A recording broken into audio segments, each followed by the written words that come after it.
আরেক দল ক্ষমতায় আসার জন্য তারা অপেক্ষা করতেছে।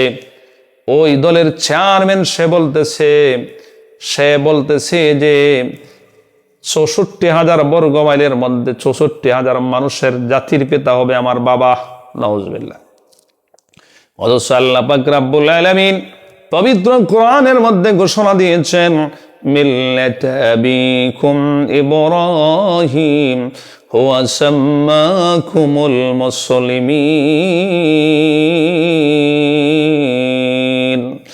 আল্লাহ রাব্বুল আলামিন ঘোষণা দিয়েছেন, তোমাদের জাতির পিতা হলো, মিল্লতের পিতা হলো ইব্রাহিম। আর তারা বলে তাদের বাবা নাকি হুয়া সাম্মাকুমুল মুসলিমিন। আল্লাহ বলেন তিনি তোমাদের নাম রেখেছেন মুসলমান। মুসলমান ইমানদার আমরা কি বলবো জাতির পিতাকে? হযরত ইব্রাহিম আলাইহিস সালাম। কোন দুনিয়ার আজে বাজে মানুষ জাতির পিতা হতে পারে না।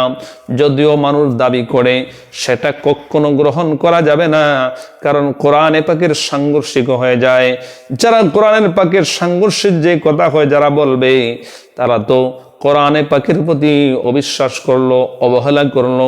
এজন্য এদিকে আমরা খেয়াল করতে হবে, যারা ক্ষমতায় এখনো আসে নাই, এখনো যদি তারা এই অবস্থা করতে পারে তাহলে গেলে কি করবে? এজন্য মুসলমান ইমানদার দেখলাম আর একটা ভিডিওর মধ্যে এক দলের মহাসচিব সে বলতেছে, 13 তারিখের পত্রিকার মধ্যে এসেছে, সে বলতেছে রাজনীতির সাথে কোরআনের কোনো সম্পর্ক নাই। নাউজুবিল্লাহ। অথচ বিশ্বনবী মুহাম্মদুর রাসূলুল্লাহ সাল্লাল্লাহু আলাইহি ওয়াসাল্লাম রাষ্ট্র পরিচালনা করেছেন। নবীজি কোরআনের মাধ্যমে কোরআনের সাথে সম্পর্ক নিয়ে রাষ্ট্র পরিচালনা করেছেন। নবীজি ইন্তেকালের পরে হযরতে আবু বকর সিদ্দিক রাদিয়াল্লাহু তাআলা আনহু তিনি রাষ্ট্রের দায়িত্বভার গ্রহণ করেছিলেন। তিনি 2 বছরের বেশি কোরআন তিনি রাষ্ট্র পরিচালনা করেছেন।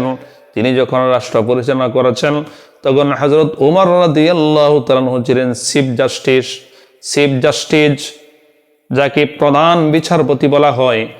1 বছর অতিক্রম করার পরে হযরত ওমর রাদিয়াল্লাহু তাআলা আনহু আবু বকর রাদিয়াল্লাহু তাআলা আনহুর সাথে দেখা করলেন। দেখা করার পরে বললেন, হে আমিরুল মুমিনিন, আমি আমার প্রধান বিচারপতির দায়িত্ব থেকে আমি ইস্তফা দিতে চাই, অব্যাহতি নিতে চাই।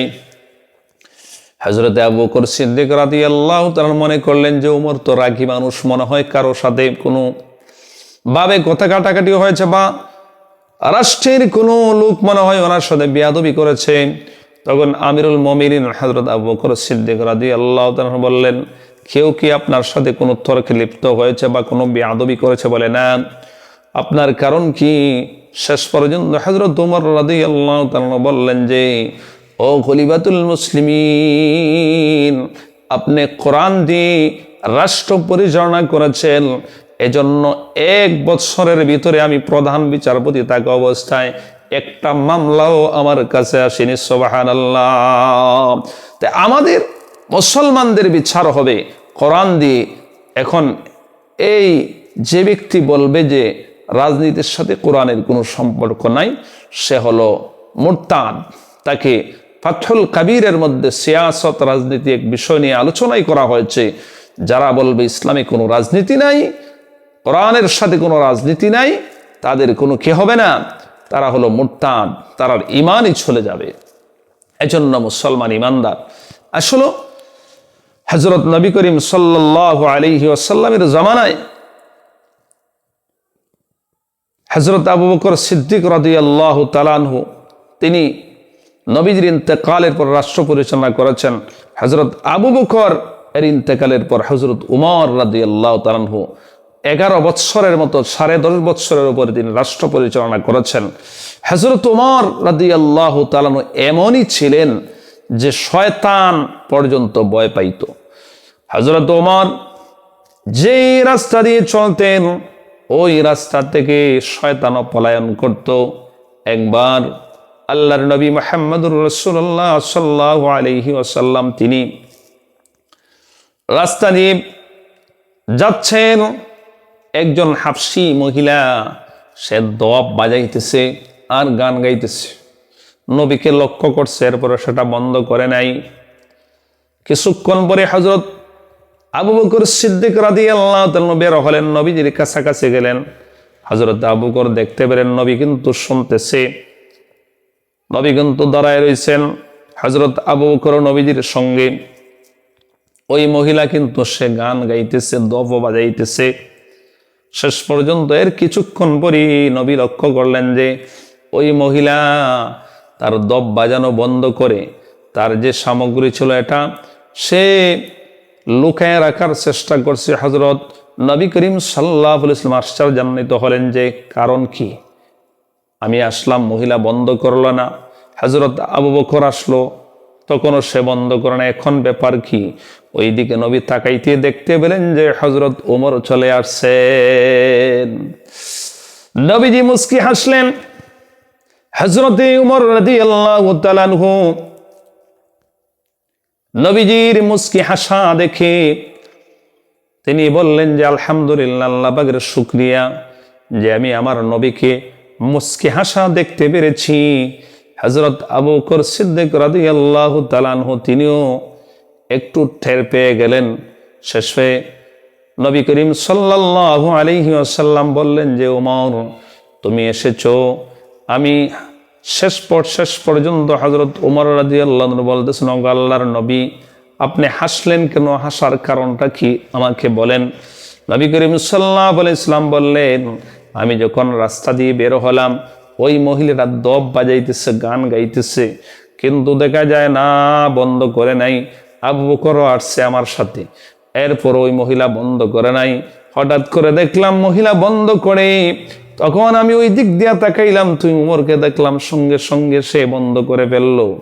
এজন্য হযরত ওমর রাদিয়াল্লাহু তাআলা আনহু বললেন, ওগো আল্লাহর নবী, এত বড় সাহস তার, আপনি আসছেন বন্ধ করেন, আমাকে থেকে বন্ধ করবে?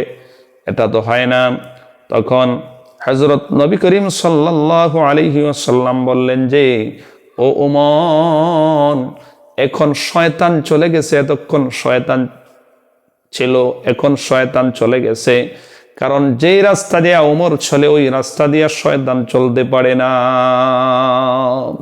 হযরত ওমর রাদিয়াল্লাহু তাআলা তিনি ছিলেন খুবই মেজাজ গরম, তিনি ইসলামের প্রতি খুব কঠোর ছিলেন, ইসলামের প্রতি, মুসলমানদের প্রতি সহনশীল, এবং কাফেরদের ব্যাপারে তিনি বড় কঠোর ছিলেন হযরত ওমর রাদিয়াল্লাহু তাআলা আনহু।